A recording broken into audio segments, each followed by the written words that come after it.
Hay futuro si hay verdad. No matarás. De la paz política a la guerra insurgente. Una democracia represiva.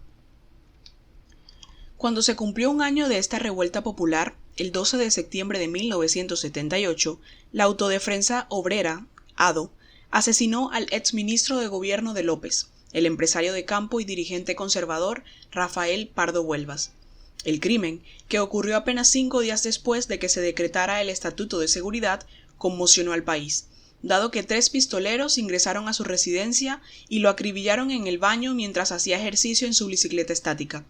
Con esta acción, la ADO se cobraba los muertos y heridos del paro cívico del año anterior, en un acto de venganza al que usualmente las guerrillas le pusieron el eufemismo de justicia revolucionaria. Efectivamente, el paro cívico de septiembre de 1977 había generado una doble lectura, que resultó fatal para las víctimas en Colombia. De un lado, las fuerzas militares y el gobierno percibieron los hechos como la inminencia de una insurrección alentada por las diversas guerrillas existentes en el país. Estas, a su vez, creyeron que efectivamente el pueblo estaba listo para la revolución y que se requería llenar de armas los campos y las ciudades. Un defensor de derechos humanos explicó a la Comisión de la Verdad esta percepción doblemente equívoca que tenían los insurgentes. El M-19 dijo que lo que había que hacer era conseguir armas, porque el pueblo estaba listo para hacerse matar en las calles y si los mataban era porque no tenían armas. Y las FARC dijo más o menos lo mismo y el ejército igual. Entonces, sin que el conflicto armado estuviese tan dimensionado, los actores principales sí lo tomaron como un proceso con perspectivas militares, por eso es que actuaron de esa forma. Unos llenos de miedo y los otros de triunfalismo tomaron decisiones radicales que convertirían la guerra insurgente, que era hasta ese momento un conflicto localizado territorialmente y de baja intensidad, en un proyecto nacional. En enero de 1978, las FARC llevaron a cabo su 6ª conferencia, en la cual adoptaron un plan estratégico para la toma del poder.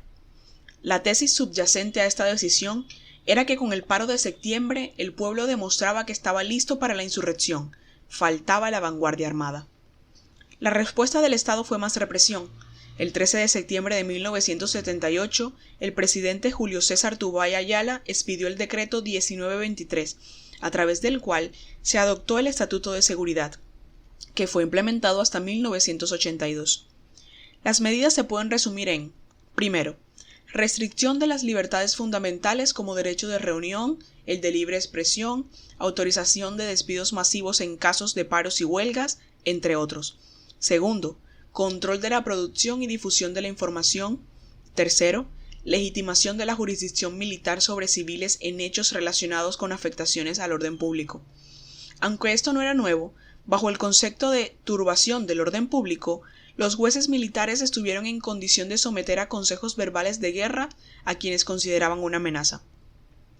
En la práctica, el estatuto convirtió en potencial enemigo interno a los disidentes políticos, intelectuales críticos, líderes sociales, sindicales, campesinos e integrantes de los nuevos movimientos urbanos. Los organismos de inteligencia persiguieron y relacionaron con la insurgencia a quienes eran críticos del sistema.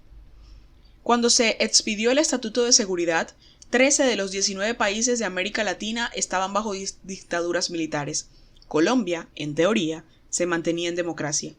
Sin embargo, las prácticas y restricciones del estado de seguridad fueron idénticas y en algunos casos peores que las de esas dictaduras. Las violaciones a los derechos humanos fueron múltiples. Entre las más frecuentes se pueden mencionar la desaparición forzada, tortura, ejecuciones extrajudiciales, detenciones y juicios arbitrarios, persecución y hostigamiento a las personas, a tal punto que durante este periodo se presentó el primer gran pico de exilio de colombianos al exterior, muchos de los cuales jamás regresaron al país.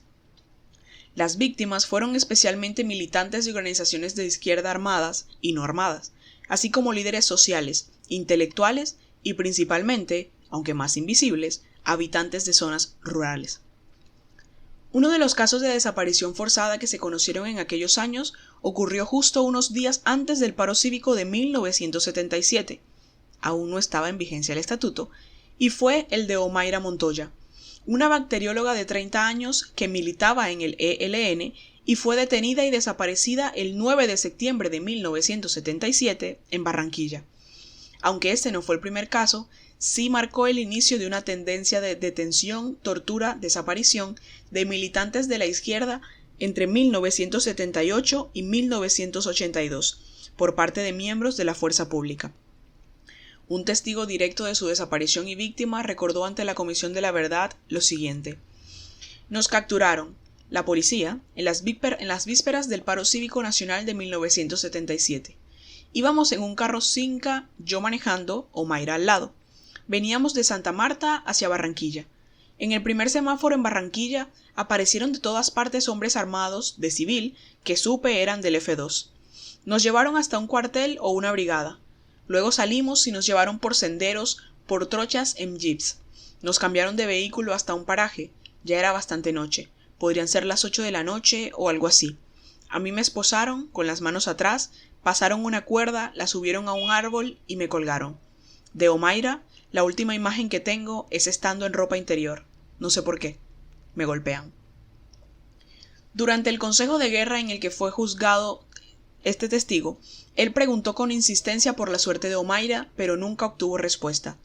Aunque no hay datos forenses que soporten una afirmación contundente, diversos testimonios de sobrevivientes y de funcionarios judiciales, en especial mujeres, permiten inferir que las mujeres víctimas de desaparición forzada suelen ser también objeto de violencias sexuales antes y después de ser asesinadas. Tan solo 22 días después de la entrada en vigencia del Estatuto de Seguridad, apareció en un basurero el cadáver de José Manuel Martínez Quirós, jefe nacional de la red urbana del ELN, quien había sido detenido 2 días antes y trasladado a las instalaciones del Batallón de Inteligencia y Contrainteligencia Charry Lozano, según denuncias que hicieron sus familiares y amigos. Diversas entidades defensoras de derechos humanos denunciaron que el VINCI, el Comando Operativo de Inteligencia y Contrainteligencia, COICI, y la Brigada 20 fueron responsables de ejecuciones extrajudiciales, desapariciones forzadas, torturas, detenciones arbitrarias y seguimientos ilegales, además de atentados contra la revista Alternativa, el semanario Voz, el periódico bogotano, el Partido Comunista y seguimientos e interceptaciones a embajadas de países socialistas. En octubre de 1978 se dio el caso más sonado de la época. En medio de violentos allanamientos y despliegues militares, cerca de 160 estudiantes de la Universidad Nacional fueron capturados. El relato de una víctima a la Comisión de la Verdad muestra el miedo que produjeron estos hechos. Como a las 2:30 de la mañana yo escuché un ruido. Corrí la cortina, miré y vi al ejército ahí encima. Estaban en el tejado, por todas partes. Ellos pensaron seguramente que nosotros nos íbamos a escapar. Nosotros pensábamos que, como siempre, nos detenían y al otro día nos soltaban. Pero lo que pasa es que en Bogotá en esa época ya se estaban viendo desapariciones. La policía llegó y me separaron del grupo. A unos se los llevaron en el camión con los militares y a mí me llevaron en el carro con los de civil.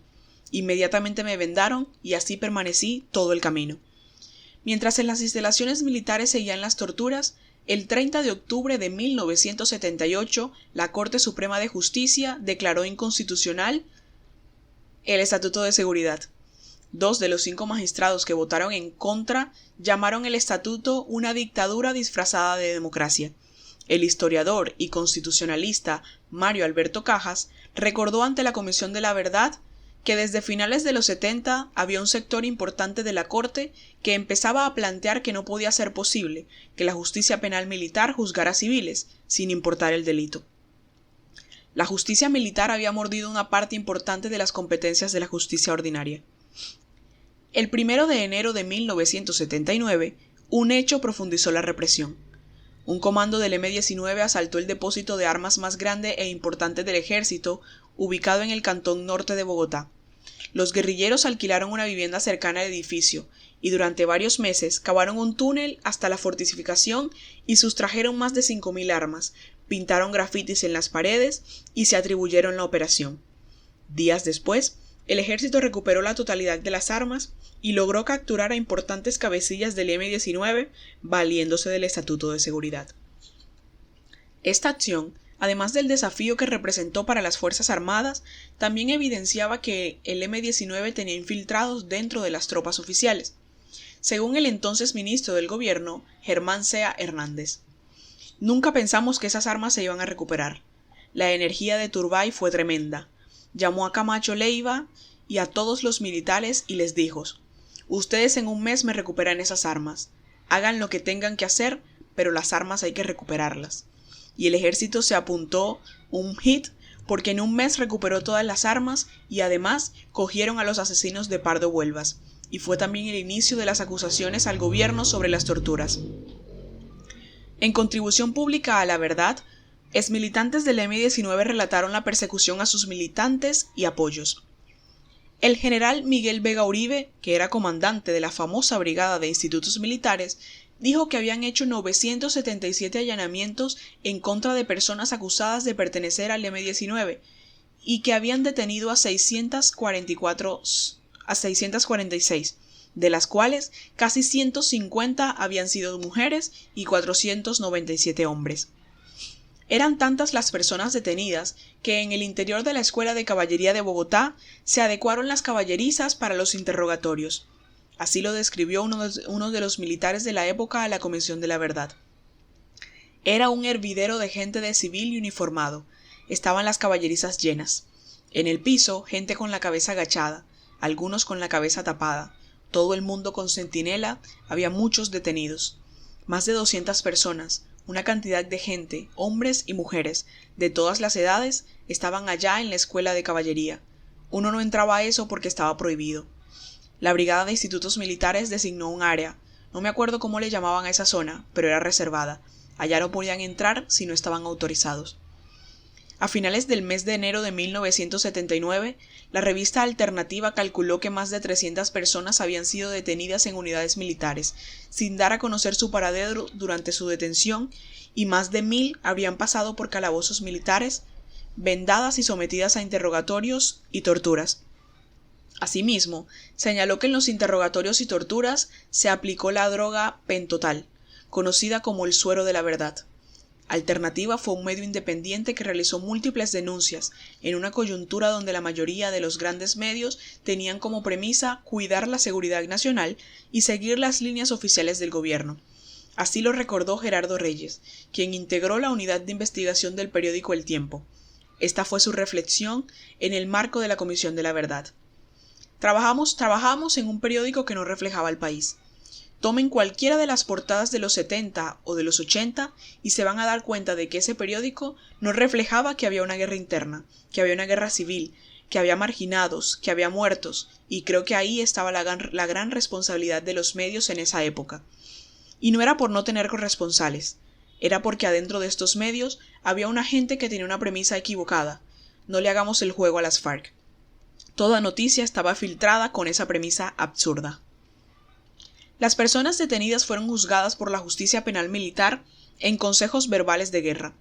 Además de la Escuela de Caballería, la Comisión de la Verdad tuvo noticia de torturas cometidas en el Hospital Militar de Bogotá, la Brigada de Institutos Militares, las cuevas del Sacromonte en la Escuela de Comunicaciones de Facatativá y en la Escuela de Infantería del Ejército Nacional. También de vejámenes sexuales contra hombres y mujeres. El 26 de junio de 2019, la Comisión de la Verdad realizó en Cartagena el encuentro Mi Cuerpo Dice la Verdad, con víctimas de violencia sexual en el marco del conflicto armado.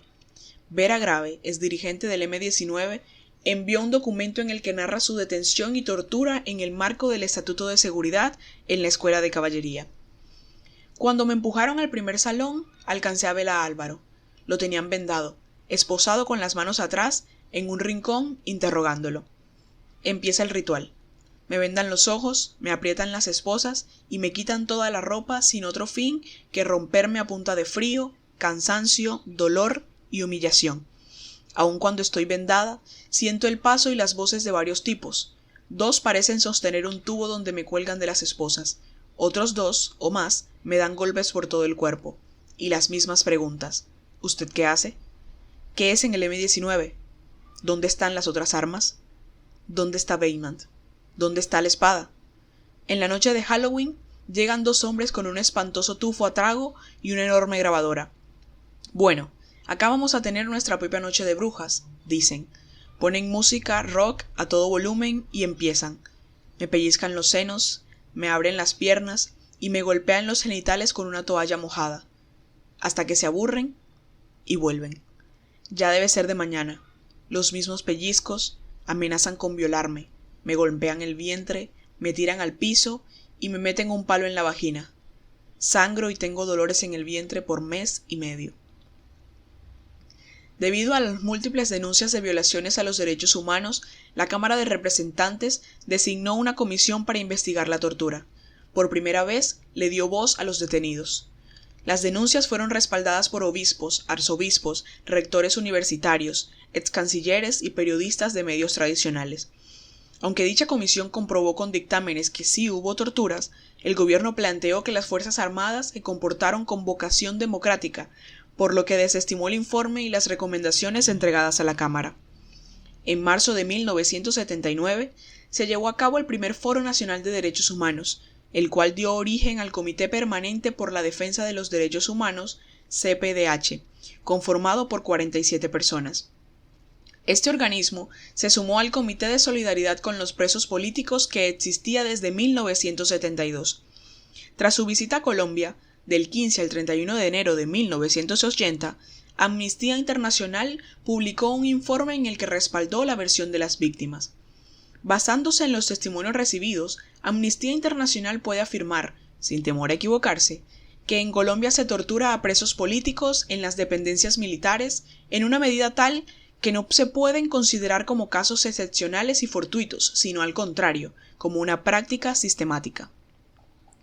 Por su parte, la Comisión Interamericana de Derechos Humanos, CIDH, llevó a cabo su primera visita in loco a Colombia, del 21 al 28 de abril de 1980. Tanto Amnistía como la CIDH recomendaron levantar el estado de sitio y derogar el Estatuto de Seguridad. Esta conjunción de organizaciones y acciones sentaron las bases del movimiento de derechos humanos, una de las plataformas más influyentes de la sociedad civil y que puso la problemática del país en el radar internacional. En 1979, desde París, Turbay Ayala enunció una frase que pasaría a la historia como un hito del negacionismo estatal sobre las violaciones a los derechos humanos. En Colombia el único preso político soy yo. Según una víctima, esas detenciones y torturas colectivas redundaron en la radicalización de las personas pertenecientes al movimiento social y la desarticulación de este. Muchos ya en la cárcel, muchos se fueron a las guerrillas, mucha gente se fue huyendo a la persecución, y lo que hicieron fue aumentar la guerrilla. ¿Sí ves? Aunque hubo notables intelectuales perseguidos en la cacería que se desató con el Estatuto de Seguridad, la peor parte la llevaron los campesinos y pobladores de territorios estigmatizados nuevamente como zonas rojas, donde los militares tenían la potestad de controlar la vida cotidiana de las personas. Esto permitió con el tiempo decretar teatros de operaciones militares terrestres en función de la pacificación. La población civil de estas regiones fue tratada como el enemigo potencial, con restricciones a la movilidad, bajo control estricto de la cantidad de mercado que podían ingresar a las veredas y con frecuentes agresiones físicas e insultos. En estas zonas se generó un sentimiento de agravio. Una parte significativa de los jefes guerrilleros de las FARC-EP que firmarían el acuerdo de paz en 2016 y muchos mandos de frente se incorporaron a la guerrilla justamente por esta época y, según narrativa, lo hicieron como consecuencia del Estatuto de Seguridad. Así lo relató uno de los comandantes del bloque Caribe, originario de Cimitarra, Santander. La motivación que tuve para ingresar a la guerrilla fue prácticamente forzada por la persecución que en ese momento se estaba desarrollando en el Magdalena Medio santandereano, sobre todo contra los comunistas, porque yo era integrante de la Juventud Comunista. Nosotros éramos una familia muy pobre y no teníamos tierra. Hicimos una recuperación de tierras y a mi papá le dieron unas 30 hectáreas. Ahí trabajábamos todos nosotros. El señor comandante me la tenía montada, como si yo fuera un delincuente a pesar de ser un trabajador. Porque a él no lo hacía firmar oportunamente el carné de tránsito libre. Ellos lo podían detener y se lo podían llevar, y hasta lo podían matar y presentarlo como guerrillero dado de baja en combate. Entonces ahí tomó la decisión de ingresar. Algo similar empujó a Pastor Alape a volverse guerrillero. Mataron a Darío Arango, líder comunista, presidente del Consejo y del Sindicato Naviero de Puerto Berrío en Antioquia. Fue después de una acción del Cuarto Frente. Los militares lo apresaron y se murió por las torturas. Tenía 190 de estatura, blanco, de unos 110 kilos. Lo recuerdo porque andaba en una bicicleta Monarch. Según la revista Alternativa, el cadáver mostraba huellas de picana y quemadura, y lo entregaron sin vísceras ni pulmones para que no se probara que había sido sometido al ahogamiento. Empezamos a manejar la tesis de que la democracia estaba cerrada y que había que hacer resistencia con el fusil, porque las elecciones eran una tontería, y tomé la decisión de irme para las FARC el 17 de diciembre de 1979. En ambos casos, estos jóvenes se convirtieron en guerrilleros, se quedaron en las filas insurgentes hasta el final de la guerra en 2016. Al contexto de represión que vivieron, se sumó también la determinación de cambiar al país por la vía de las armas. No todas las personas lo hicieron. Muchos tuvieron que exiliarse a la fuerza y comenzar sus vidas desde cero. Uno de los exiliados que nunca volvió a vivir en Colombia fue Gabriel García Márquez. A finales de marzo de 1981, el escritor tuvo noticias de que la inteligencia de la policía y del ejército le buscaban nexos con el M-19. Para entonces, él había usado su prestigio literario para denunciar las violaciones a derechos humanos que estaban ocurriendo en Colombia, lo que produjo respuestas airadas del gobierno. Decidió irse del país al enterarse de que le seguían los pasos por sus frecuentes viajes como parte de su labor cultural a Cuba y a Panamá. Pocos meses después, en noviembre de 1982, le fue otorgado el Premio Nobel de Literatura. Después de salir del país, el autor de 100 años de soledad escribió una columna en El País de España en la que explicó su decisión. La verdad es que las voces de que me iban a arrestar eran de dominio público en Bogotá desde hacía varios días, y al contrario de los esposos cornudos, no fui en último en conocerlas. Alguien me dijo, no hay mejor servicio de inteligencia que la amistad.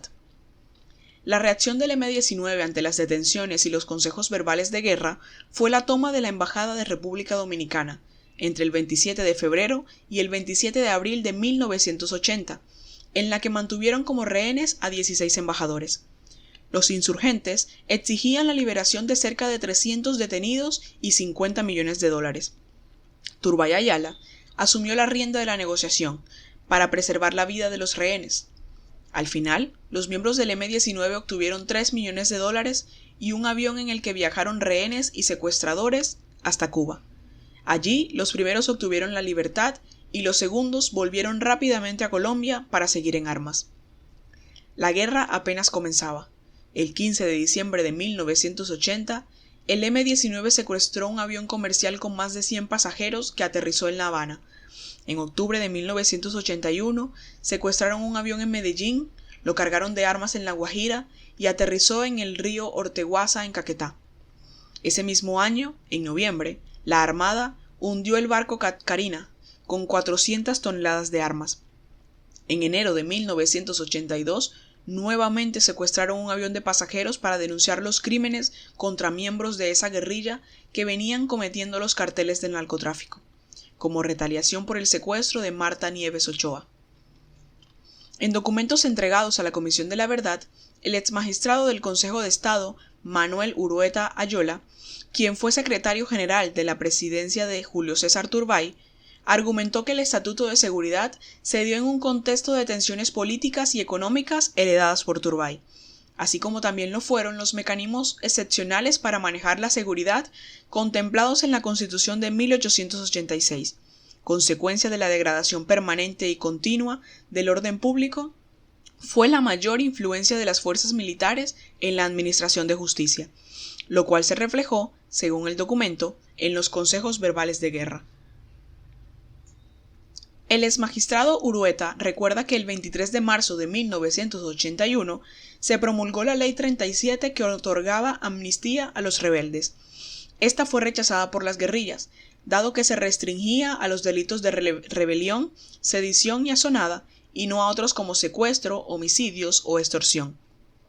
Según Urueta, estas eran las limitaciones de la concepción del delito político en ese momento. Meses antes, en diciembre de 1981, el presidente Turbay convocó a la primera Comisión de Paz, encabezada por el expresidente Carlos Lleras Restrepo, que recomendó ampliar la amnistía a los delitos excluidos. Como el gobierno no aceptó la propuesta, la comisión se desintegró. En febrero de 1982, Turbay les ofreció a las guerrillas la suspensión de la acción penal si entregaban las armas, algo que tampoco fue aceptado. Urueta también destaca que, por recomendación de la CIDH, el 9 de junio de 1982 fue restablecido el orden público y se levantó el estado de sitio.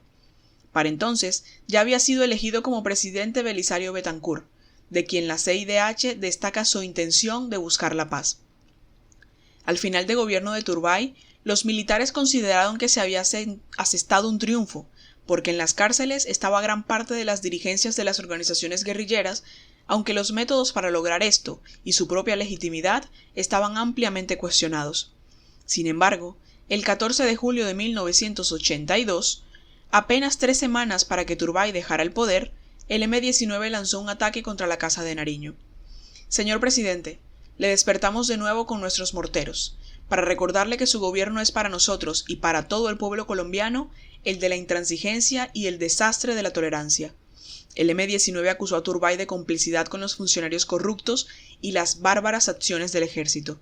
El comunicado terminaba reafirmando la voluntad de paz del grupo guerrillero, así como su voluntad para que se abrieran en el país los horizontes de justicia y bienestar.